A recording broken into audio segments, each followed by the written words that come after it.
introduction and for everything that came before. On behalf of everyone here. Okay, I'm going to read an essay, and this is called The Ballad of John and John. Do you remember falling in love? Not quite. It just sort of happens. John Lennon. In the spring, I lost my job. Time was a white sheet that I gathered in folds to my chin, spread smooth to the horizon. I liked that image so much I made it the title and first line of a poem I wrote later, after a year of using it in conversation to describe what it was like being laid off. Back and forth like this, with two hands, to the chin and to infinity.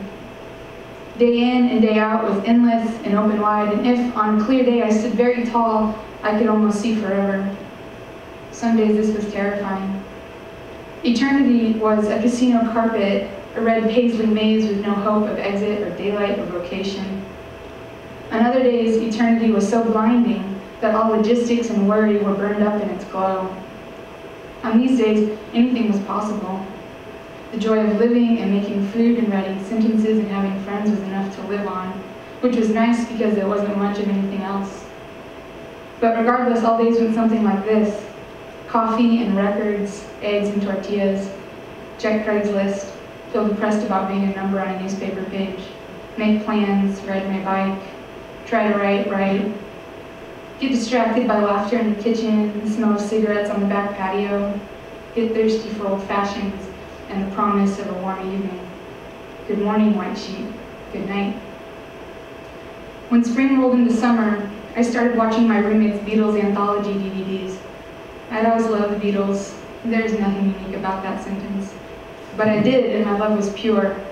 When I was little, my dad would lay out all his records on the floor, and whoever unloaded the dishwasher would get to pick the album we'd listen to. My brother, Deep Purple or Jimi Hendrix at Woodstock. Me, Abbey Road, maybe Queen. My dad has always been more of a Stones man, owning nearly every record, but if push came to shove, he would stand by Sgt. Pepper's. In 1967, he was maybe a freshman or sophomore at Cal Poly and had just moved into a house with his buddies, a place of his own, a new town, an ocean within reach.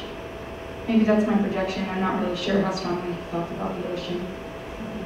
A few years ago, I found some old pictures of my dad and his pals drinking booze and what could only be the residence of college boys. In one shot, there's a table crowded with half a dozen glass liquor bottles, a herd of skinny-armed, short-haired boys making faces at the camera. In another shot, my dad is passed out in a bathtub, wearing a white undershirt and boxers, a bottle of Maker's Mark in the crook of his arm. I like to imagine, for the benefit of Mr. Kite playing somewhere off stage, where the rest of those good old boys obliterated themselves to that cacophonous circus. I remember one of the first times I made dinner for myself in college, alone in a wood-shingled two-story duplex. Frozen chicken and Blue Moon, couscous, and side B of Abbey Road. I was a new adult, and for 3 to 4 rotations of the record, comfortable with being alone. Now, an unemployed adult in her mid-20s, I was reading books about the Beatles, renting every Beatles movie ever made, Hard Day's Night, Yellow Submarine. They were mostly terrible. My favorite scene, the one I watched over and over, showed to dinner guests and stopped by visitors, was the music video for I Am the Walrus.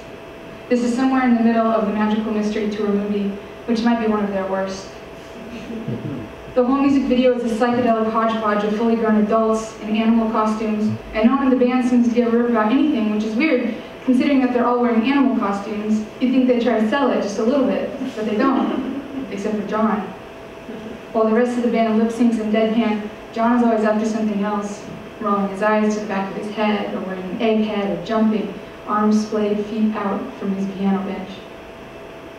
The only other good part of that movie is about 3/4 in, and only 2 minutes long, when the bus courier, chin to fist, elbow resting on one knee, announces on the PA, "If you look to your left, ladies and gentlemen, the view is not very inspiring." The camera snaps to the passengers, all turning their heads left in like some slow-motion tennis match, then snaps to a verdant pastoral scene. "Ah," the courier continues, pointing his finger, "but if you look to your right," and the plump bass line for Flying keys up, and the screen snaps to an inverted green Icelandic mountain. For the duration of the song, we're cruising over acid neon mountainscapes, and it is awesome and mellow, and feels like the second glimpse of eternity mentioned in the first paragraph of this story. The last time I watched the Beatles anthology was when it was first aired on TV. I was young enough to love the Beatles without knowing anything about them. It was the first time I heard She Loves You. Between the tri-harmonized oohs and adolescent screams, there was enough electricity in that song to light a city block. This is the perfect pop song, I thought. Except for the pop part, I wouldn't have said that as a kid. This is the perfect song. That's probably what I thought. But watching it 15 years later, something else happened. I don't want to say that I fell in love, because I don't ever believe I've really been in love, but I did in a way, with John. I know how that sounds, yeah. But this was the first time that my love was pure. It was summer now, and the days were even more endless, and there was still this white sheet, and in it was John Lennon. I don't really want to get into my previous loyalty for Paul, because I'm already bored with this sentence. Let me just say that I had it wrong about John. I did. I had it all wrong. He wasn't the nasally, stringy-haired hippie that I always imagined. Here he was young and clever and stood up for himself during live interviews. He was snappy and spoke in succinct quips with boisterous voice. He was tall, and I loved how his legs were tree trunks and black slacks. I loved his front teeth and how they turned in ever so slightly, and that he always chewed gum, even when he sang. He didn't smack his gum either, but worked it with his back molars. I loved watching his cheek muscles flex as he chewed, and I wanted him more than I wanted anybody. I started watching documentaries on John, YouTubing interviews. Every conversation turned to him somehow, everything related. I started dating a boy named John, but with no H. He wasn't as tall and didn't speak with the same confidence, but he was a professional musician and played piano and sang. His eyes weren't brown, but they were blue, and he was clever. He had an oval face and brown hair that could be curly like John's if you let it grow. I liked to describe him as having a John Lennon nose, for example. I still think this is true. After one of our first dates, maybe it was our third or fourth, we fell into a YouTube wormhole, and I made him watch all of my favorite Beatles videos and John interviews. Maybe this was a test, and if it was, he passed. Things got confusing. Aside from my John and the John, my dad's name is also John. Maybe 1 out of every 50 words I said that summer was John, John. I know you're thinking that this story is going to get really weird, but it's not like that. What is weird is sort of loving a dead man more than a new boyfriend, both of whom share a name and a vague resemblance. I think I might love John, I said one day, washing dishes with my friend Kelly, waxing on about instant karma. She stopped and looked at me. What? Her voice was very serious, threaded with excitement, and her eyes sort of bulged out of her head. Oh no, I said, realizing my mistake. Not that John, John Lennon. Her stare went from bulging to weary, but I didn't care, regardless of how crowded things were getting in the white sheet. They called it bagism. He and Yoko hid under a big sheet and called a press conference to talk about discrimination and total communication and all of that. John sings about it in the Ballad of John and Yoko. He made a lightning trip to Vienna, eaten chocolate cake in a bag. The newspaper said she's gone to his head. They looked just like two gurus of drag. Before that were the honeymoon bed-ins, when he and Yoko stayed in bed in various cities across Europe and Canada, sitting upright in long pajamas, white sheets to their waist. They called a press conference and talked very calmly about love and everything, eventually recording Give Peace a Chance on a 4-track in the Queen Elizabeth Hotel in Montreal. It was the dead of summer when John and I were most in like, or in love-ish. We would lay around in bed all day, under 2 wearing fans, shades down, George Harrison's All Things Must Pass playing rounds on the turntable. Time was now a white sheet kicked to our ankles, an eternal siesta, a summer bed-in. When he would leave for home or work, both of which were in LA, John would promise that next time he'd invite the press and we would eat chocolate cake. Whereas the other Beatles were alive for the anthology interviews, it was filmed in 1995, and had the liberty to babble and quibble and brag over everything, John was preserved in his prime. We never got to see his face get saggy or hear his songs get bad. He was never relegated to touring casinos and civic centers, rehashing the glory days for a few last kicks. Sometimes I think the reason I could love, or something like love, John so easily and so thoroughly had less to do with his being young and more with his being dead. My John was alive and autonomous and had weird hair days. Sometimes he wore lame t-shirts and he had these pair of Timberlands that I hated. My John was good in his world, surviving the Hollywood music scene by rubbing elbows in chic alleys after gigs. But in my world, he could be timid and withdrawn. I would take him to parties and buzz around with other friends, leaving him to sink or swim.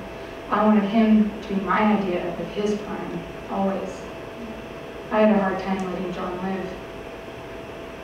I remember the day when the realities of time and space dawned on me and my love-ish began to unravel. I remember the song even. I was lying on my back in the living room, 2 wood-framed, gold mesh speakers behind me. I was listening to the final crescendo on A Day in the Life after having read a chapter on its production in a book by the Beatles' longtime sound engineer, Jeff Emmerich. Suddenly I realized the severe impossibilities of my #1 dream crush. Never mind how obvious this all sounds. Not only was John dead, but even if he wasn't, he'd be 70. As much as I'm attracted to older men, John aside, the closest I've ever come to love was with a 38-year-old ear, nose, and throat doctor. 70 is over the line. And even if I was alive during John's prime, he was a Beatle, and he was in love with Yoko. The day before my John left to tour Amsterdam with a Dutch pop singer, I drove to LA to be with him. We ran errands and packed, slept and watched movies. It was one of those eternal days that could fit everything in it. A white sheet spread to the horizon. Fires blazed along the inland hillsides of Los Angeles County, so we drove to Malibu to swim. At the beach, I kept diving down as far as I could, letting myself be dead weight for as long as possible, watching beams of sunlight refract in the aqua green water until finally kicking to the surface, gasping for air. I did this for maybe an hour. John eventually swam out to me and I asked him to tell me a secret. His hair was short now and he was clean shaven. He looked at me for a spell and told me that maybe the best thing any man has ever told me. And I kissed him and it was nice, but a little awkward because we had been treading in deep water for several minutes and didn't have much stability. Driving back through the canyon, we listened to a mix CD I had made for his trip. John's #9 Dream played, and the light was everywhere and in every gradient. Yoko whispered his name, and I touched his neck, squinting into the white-yellow glare as everything was burned up in the ephemeral glow. Thank you.